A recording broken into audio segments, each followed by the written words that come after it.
तेल की एक बूंद जिस पर 12 आधिक्य इलेक्ट्रॉन हैं 2.55 गुणे 10⁴ न्यूटन प्रति कूलाम के एक समान वैद्युत क्षेत्र में स्थिर लटकी है। तेल का घनत्व 1.26 गुणे 10⁻³ किग्रा प्रति मीटर क्यूब है। बूंद की त्रिज्या ज्ञात कीजिए। तो देखिए एक बूंद है और ये एक बूंद जो है ये विद्युत क्षेत्र में स्थिर है। अब आप देखिए कोई भी अगर तेल की बूंद है तो वो अपने भार के कारण कहाँ आना चाहती है, उसको उसका जो वेट होता है अपने भार के कारण ये नीचे आना चाहती है। अब विद्युत क्षेत्र इस पर बल लगाएगा और बल लगा करके ये इसको स्थिर रोका हुआ है F बराबर Q इंटू E। ठीक है, ये विद्युत क्षेत्र बल लगा रहा हुआ है और ये लटकी हुई है, मतलब कि ये रुकी हुई है, स्थिर है। तो अब यहाँ पर ध्यान दीजिएगा, यहाँ पर हम लोगों को इसको सॉल्व करने के लिए G का मान हम 9.8 रखते हैं, जो कि हम हाई स्कूल में पढ़े हैं। द्रव्यमान, यहाँ पर द्रव्यमान नहीं दिया हुआ है और ये जो E का मान है ये इन्होंने दिया हुआ है और यहाँ पर 12 अधिक इलेक्ट्रॉनों की संख्या भी दिया गया है। ठीक है, तो यहाँ पर हम लोगों को द्रव्यमान न देकर के तेल का घनत्व दिया है। तो हम इस सवाल को कैसे करेंगे, हम लिखेंगे हल दिया है। तो यहाँ पर देखिए कुल मिला करके हमें यहाँ पर 3 चीज़ें दी गई हैं। यहाँ पर दिया गया है इलेक्ट्रॉनों की संख्या, चूंकि इलेक्ट्रॉनों की संख्या कितनी है, तो इलेक्ट्रॉनों की संख्या n बराबर क्या है 12। तो अगर हम आवेश निकालना चाहें तब आवेश Q बराबर क्या होगा N इंटू E। तो यहाँ पर क्या हो जाएंगे 12 गुणे 1.6 गुणे 10⁻⁻19 कूलाम।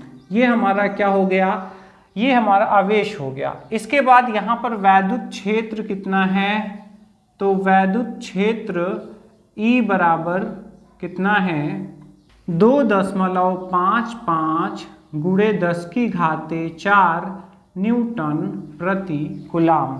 ठीक है, इसके बाद यहाँ पर तेल का घनत्व कितना है, तेल का घनत्व यहाँ पर है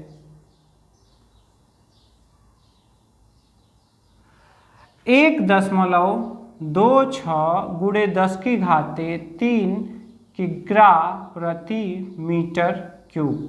ठीक है, अब यहाँ पर बूंद की त्रिज्या पूछी जा रही है। ठीक है, क्या पूछी जा रही है, बूंद की त्रिज्या स्मॉल r को हमें फाइंड करना है, ज्ञात करना है, निकालना है। ठीक है, तो अब यहाँ पर हम क्या करेंगे, हम कहेंगे चूंकि अब यहाँ पे हम द्रव्यमान चूंकि हमको चाहिए सूत्र लगाने के लिए, तो द्रव्यमान बराबर क्या होता है आयतन गुणे घनत्व। ठीक है, तो अब बूंद गोलाकार होता है तो गोले का आयतन कितना हो जाएगा 4/3 क्या हो जाएगा 4/3 पाई r³ और यहाँ पर जो घनत्व है वो कितना है, वो है 1.26 गुणे 10⁻⁻3। ठीक है, तो यहाँ से हमें हमारा द्रव्यमान मिलेगा और जहाँ पर द्रव्यमान की बात आएगी हम यही वैल्यू वहाँ पर रखेंगे। ठीक है, तो चलिए हम लिखते हैं सूत्र से संतुलन अवस्था में, तो देखिए जब संतुलन होगी तो ये दोनों बल आपस में क्या होंगे, बराबर होंगे। संतुलन की अवस्था में QE बराबर m इंटू G। अब यहाँ पर हमको द्रव्यमान में r³ है और वही वैल्यू निकालना है, तो चलिए हम यहीं पर मान रख दे रहे हैं। हम यहाँ पर लिखेंगे Q का मान कितना है, तो Q का मान है 12 गुणे 1.6 गुणे 10⁻⁻19। E का मान कितना है 2.55 गुणे 10⁻⁴। इसके बाद यम का मान कितना है, तो देखिए यम का मान है 4/3। अब यहाँ पाई का मान 3.14 रखेंगे। इसके बाद r³ ये हमको निकालना है, गुणे 1.26 गुणे 10⁻³ ये घनत्व हो गया। अब यहाँ पे g का मान हमको क्या रखना होगा, 9.8। ठीक है, अब यहाँ पर देखिए चूंकि हमको r का मान निकालना है, सारे वैल्यूज को हम इधर भेजेंगे तो यहाँ पर कितना हो जाएगा r³ और सब वैल्यू इधर आ जाएंगी। तो देखिए जो नीचे है वो कहाँ चला जाएगा, ऊपर। तो यहाँ पर हम लिख दे रहे हैं 3 या 12 36 ही कर ले रहे हैं। यहाँ पर 3 का गुणा मैंने ऐसे कर लिया है और यहाँ पर सारे अंक यहाँ पर लिख रहे हैं और 10⁻⁻19 + 4। ठीक है, तो इस तरह से जो बटा में 3 था वो यहाँ पे गुणा हो गया है, 10⁻1 में कर दिया गया है। अब यहाँ पर ये कहाँ आएगा, नीचे। तो यहाँ ये कहाँ आएगा, 4 गुणे 3.14 गुणे 1.26 गुणे 9.8 गुणे 10⁻⁻। तो देखिए यहाँ पे पूरा मिलाकर 10⁻3 ही है। ठीक है, अब इसी वैल्यू को हमको हल करना है। तो देखिए यहाँ पर क्या कर रहे हैं, यहाँ पर देखिए ये 2 अंक पर दशमलव यहाँ पर भी है, 2 अंक पर दशमलव यहाँ पे भी है, तो दशमलव से हम हटा दे रहे हैं।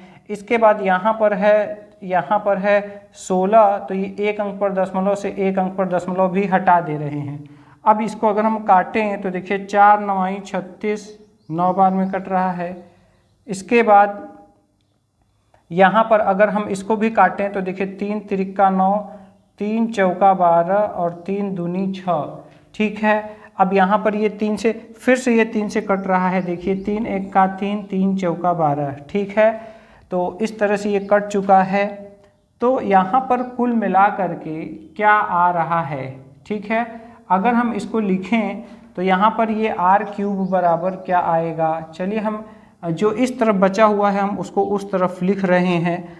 तो यहाँ पर ये बचा हुआ है 16 गुणे 2 5 5, चूँकि यहाँ इसका दशमलव हट चुका है, और गुणे 10⁻⁻15। ठीक है, इधर क्या बचा हुआ है 14 गुणे 3.14 गुणे 14 गुणे 9 और 8। ठीक है, और ये जो 10⁻ है इसको हम ऊपर ही ले जा रहे हैं। तो यहाँ पर अगर हम लोग देखें तो देखिए यहाँ 14 2 बार लिखा जा चुका है। तो चलिए हम इसको ये वाला 14 हम हटा दे रहे हैं, क्योंकि देखिए यहाँ पे एक ही बार 14 आया है। ठीक है, 3.14, फिर ये कट चुका है यहाँ पे 14, फिर यहाँ पे 9 8 और यहाँ पे इंटू 10⁻³ जो ऊपर चला गया है। अब यहाँ पर हम देखिए क्या कर रहे हैं, हम इसको कट कर रहे हैं। ठीक है, कितने से, 8 दूनी 16 और 8 1 का 8 18 हो गया, 1 बचा 18 हो गया, 8 दूनी 16। अब यहाँ पर जब 2 बचेगा फिर उसके बाद 8 दूनी 16 और 8 पंजे 40। तो इस तरह से ये यहाँ पर कट चुका है और यहाँ से 2 से इसको काट दे रहे हैं 7 बार में। ठीक है, तो यहाँ फाइनली आ रहा है r³ बराबर यहाँ पर 255 गुणे 10⁻⁻18, और यहाँ पर इसका हम इसमें चलिए गुणा कर दे रहे हैं। 7 चौक 28, 7 1 का 7 2 9, 7 त्रिक 21 गुणे 12.25। ठीक है, अब यहाँ पर इतना हो चुका है। यहाँ पर हम इसका गुणा कर लेते हैं। तो यहाँ देखिए क्या हो जाएगा, यहाँ हो जाएगा, चलिए यहाँ पे हम गुणा कर ले रहे हैं 21.98 में 12.25 से। ठीक है, तो 5 8 40 हासिल लगा, 4 5 9 45, 4 49 हासिल लगा, 4 5 1 5 4 9, 5 दूनी 10, फिर 2 से करेंगे 2 8 16, 2 9 18, 1 19, 2 1 2 1 3, 2 दूनी 4, फिर यहाँ पर 2 से 2 8 16, 2 9 18, 1 19, 2 1 2 और 1 3 और 2 दूनी 4, फिर यहाँ पर 3 अंक पर हो जाएगा 8 9 1 2। अब यहाँ पर हम जोड़ देंगे 0, 9 6 15, 9 9 18 और 6 24 और 1 25, हासिल लगा 2, 9 8 17, 3 20, 2 22, हासिल लगा 2, 9 3 12, 12 1 13, 4 17, 18 19, हासिल लगा 1, 4 1 5 1 6 और यहाँ पर 2 और 2 और 2 4 अंक पर दशमलव। तो देखिए यहाँ पर फाइनली आ रहा है 255 और नीचे आ रहा है 269.2555। तो यहाँ पर स्टूडेंट्स अगर आप इसको हल करेंगे तो ये कितना आएगा, ये आएगा जब आप इसका इसमें भाग करेंगे 255 में 269.255 का, तो ये कितना आएगा 0.9469666168 इतना आएगा गुणे 10 की घाते -18। तो देखिए यहाँ पर ये किसका मान आया है, ये r³ का मान आया है। तो कुल मिलाकर के अगर यहाँ पर आप फिर से देखें तो यहाँ पर देखिए r³ का मान आया है, ये जो लगभग में आया है कितना आया है 0.94। तो अगर हम इसको छोड़ दें, तो यहाँ पर हम लिखेंगे 7 गुणे 10 की घाते -18, ठीक है। अब यहाँ पर हमें घनमूल लेना पड़ेगा इसी का। तो यहाँ पर जब हम घनमूल लेंगे तो यहाँ पर r बराबर हो जाएगा, ये करणी में हो जाएगा और करणी का घात क्या हो जाएगा 3, मतलब कि घनमूल निकाला जा रहा है 0.947 गुणे 10 की घाते -18। तो स्टूडेंट्स जब आप इसका घनमूल निकालेंगे तो यहाँ पर कितना आएगा 0.982 गुणे 10 की घाते। तो देखिए ये क्या है, ये 1 के करीब करीब है, तो इसका घनमूल भी क्या आएगा 1 के करीब भी आएगा। अगर आप इसको चेक करना हो अगर आपको, तो आप इसी का ना 3 बार गुणा करिए 0.982 इंटू 0.982 इंटू 0.982। अगर गुणा करेंगे तो आपका यही लगभग में आएगा, ठीक है। और यहाँ पर ये 18 है तो इसका तिहाई भाग हो जाएगा, यानी बटा में 3 लग जाएगा, तो यहाँ हो जाएगा 10 की घाते 6। तो यहाँ पर फाइनली जब आप इसको हल करेंगे तो यहाँ पर r बराबर आ जाएगा 9.82 इंटू 10 की पावर -7 मीटर आएगा। क्या आएगा मीटर, जिसको कि अगर आप मिमी में बदलेंगे तो यहाँ पर क्या हो जाएगा, देखिए यहाँ पर क्या होता है 1 मीटर में होता है 100 सेंटीमीटर, 1 मीटर में होता है 1000 मिलीमीटर। यहाँ पर हम क्या कर रहे हैं, हम मीटर की जगह हम mm करना चाहते हैं, ठीक है। तो मीटर की जगह mm करने के लिए यहाँ पर हमें क्या करना पड़ेगा, इसमें 3 जोड़ना पड़ेगा, तो ये हो जाएगा 9.82 इंटू 10 की पावर -4 और यहाँ पर ये मिमी में आ जाएगा, जो कि यहाँ पर हमारा आंसर होगा, ठीक है। तो इस तरह से हम यहाँ पर इसको सॉल्व कर लेंगे। थोड़ा सा इसमें घनमूल का केस है जो कि लगभग में उतना ही आएगा जितना कि इसका वैल्यू है। तो इस तरह से हम इस क्वेश्चन को सॉल्व कर लेंगे। अगर आपके मन में कोई भी कंफ्यूजन हो तो कमेंट जरूर कीजिएगा। मिलते हैं नेक्स्ट वीडियो में नेक्स्ट क्वेश्चन के साथ। जय हिंद।